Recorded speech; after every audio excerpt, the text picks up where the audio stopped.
नागपुर में जगमोहन अपनी पत्नी और 2 बच्चों के साथ रहता था। उसका एक बेटा नीरव और बेटी दिव्या थे। उन दोनों भाई बहन में बचपन से ही बड़ा प्यार था। वो दोनों साथ में मिलजुल कर रहते थे। दोनों भाई बहन की ग्रेजुएशन पूरी होते ही वो एक बड़ी कंपनी में नौकरी करने लगे। धीरे धीरे समय बीता और अब दिव्या के लिए घर वालों ने लड़का देखना शुरू कर दिया। काफी खोजबीन के बाद दिव्या के लिए आदेश नाम का एक अच्छा शरीफ लड़का मिल जाता है। लड़का तो बड़ा ही समझदार लगता है और दिखने में भी अच्छा है। तुम्हारा क्या ख्याल है दिव्या? दिव्या शर्मा जाती है। सबको उसका जवाब मिल जाता है। फिर सबकी रजामंदी से उनकी शादी हो जाती है। दिव्या के ससुराल में उसके सास ससुर नहीं थे, जिस कारण आते ही घर की सारी जिम्मेदारियां उसने संभाल ली। इधर आदेश सारा दिन ऑफिस में काम करता तो वहीं दिव्या घर संभालती और छुट्टी वाले दिन दोनों मिलकर बाहर घूमने जाते हैं। कुछ समय बाद दिव्या ने एक प्यारी सी बेटी को जन्म दिया। उसके आने से उनके परिवार में खुशियां और भी बढ़ी। लेकिन फिर एक रोज आदेश की अचानक ही नौकरी छूट जाती है और काफी ढूंढने के बाद भी उसे कहीं नौकरी नहीं मिलती। मुझे तो बहुत चिंता हो रही है जी, अब क्या होगा? घर खर्च चलाने के लिए अब हमें अपनी सेविंग तोड़नी पड़ रही है और ऐसे ही चलता रहा तो हमारी तो सारी सेविंग ही खत्म हो जाएगी। तुम देख तो रही हो दिव्या, मैं अपनी पूरी कोशिश कर रहा हूँ कि मेरी जल्द से जल्द नौकरी लग जाए। मैं अपने भाई नीरव से इस बारे में बात करती हूँ, अब वही हमारी मदद कर सकता है। दिव्या नीरव को फोन करके उसे सारी बात बताती है। सच में भाई, हम बड़े परेशान हैं। काफी समय हो गया इनको नौकरी ढूंढते हुए, लेकिन इन्हें कहीं नौकरी नहीं मिल रही। डोंट वरी दीदी, मैं पूरी कोशिश करूंगा कि जीजा जी की नौकरी लग जाए। आप परेशान मत हो।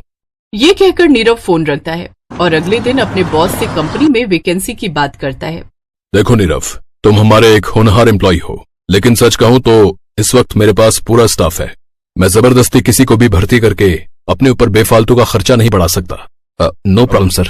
फिर नीरव ने अपने कई दोस्तों से भी अपने जीजा की नौकरी के लिए बात की, लेकिन कहीं भी बात नहीं बनी और आखिर में नीरव दिव्या को फोन करके बताता है, दीदी मैंने जीजा जी के लिए कई जगह पर बात की, लेकिन कहीं भी बात नहीं बनी। वो क्या है ना, इस वक्त कहीं भी नौकरी नहीं है।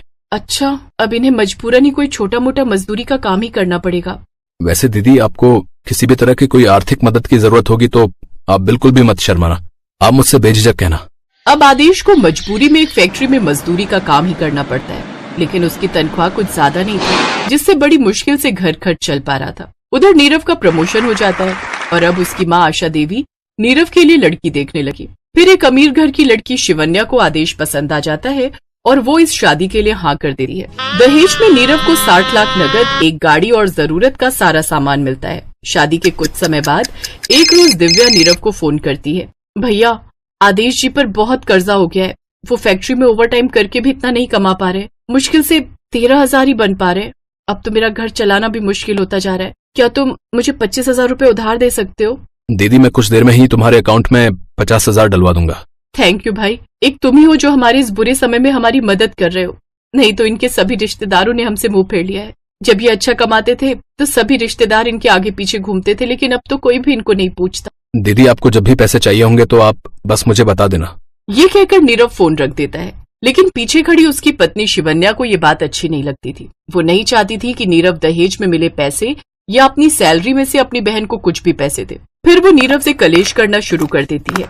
आखिर जरूरत क्या है तुम्हें अपनी बहन को पैसे देने की? जब देखो हर बार उसका एक ही रोना लगा रहता है। मुझे तो लगता है वो ये सब झूठ मूठ का नाटक करती है ताकि तुम उस पर तरस खाकर उसे पैसे देते रहो। अच्छे से जानती हूँ उनकी नजर 60 लाख निकलवाने की होगी। तुम अपनी जुबान पर लगाम लगाओ। जीजा जी की नौकरी जाने के बाद उनकी हालत खराब हो गई है, इसलिए वो मुझसे मदद मांगती है, और अगर ऐसे में मैं उनके काम नहीं आ सका तो मेरा भाई होना ही गलत है। तुम ना सच में बड़े ही भोले हो। अरे तुम्हें अपनी बहन की चालाकी समझ में क्यों नहीं आती? वो बस तुम्हें लूट रही है। तुम्हें मेरी बहन के बारे में ये सब बोलने से पहले 4 बार सोचना चाहिए। और हाँ, मैं उन्हें पैसे दहेज में मिले पैसों से नहीं बल्कि अपनी सैलरी से देता हूँ। अब तुम अपने काम से काम रखो और इस समय ना ही पढ़ो तो बेहतर होगा।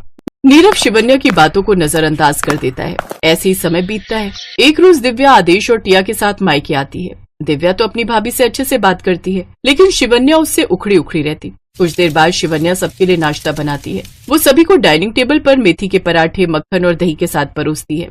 सभी नाश्ता करते हैं। आदेश की प्लेट में रखे 3 पराठे वो खा चुका था। एक और पराठा लेने के लिए वो जैसे ही प्लेट की तरफ हाथ बढ़ाता है, तभी शिवन्या गुस्से में बोलती है, मैंने आपके लिए 3 ही पराठे बनाए थे जो कि आप खा चुके हैं।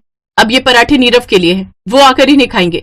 अब आप इन्हें हाथ मत लगाइए। ये सुनकर आदेश शर्मिंदा हो जाता है और उसकी आंखों में आंसू आ जाते हैं। बहू, अगर मेरी प्लेट में भी पराठा कम पड़ जाएगा और मेरी और खाने की इच्छा होगी तो क्या तू मुझे भी ऐसे ही मना कर देगी? नहीं माँ जी, मैं आपके लिए और बना दूंगी। तो फिर तुमने दामाद जी से ऐसा क्यों कहा? वो हमारी मेहमान है। अब तुम नीरव के लिए 2 पराठे और लगा दो।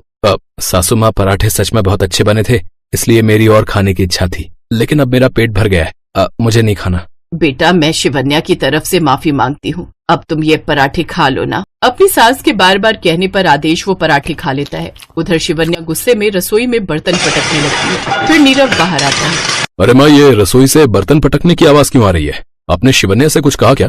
अरे नहीं भाई, वो क्या है ना, लगता है भाभी की तबीयत थोड़ी ठीक नहीं है, इसीलिए वो गुस्से में है। ओह अच्छा, कोई बात नहीं, वो ठीक हो जाएगी। दिव्या कोई भी बात नीरव तक नहीं आने देती, लेकिन शिवन्या की ये बात आदेश के दिल पर लग चुकी थी और उसने दिव्या से वापस घर चलने के लिए कहा। मुझे लगता है अब हमें चलना चाहिए दिव्या। हमारे यहाँ रहने से शिवन्या का काम बढ़ गया है। चलो वापस अपने घर चलते हैं।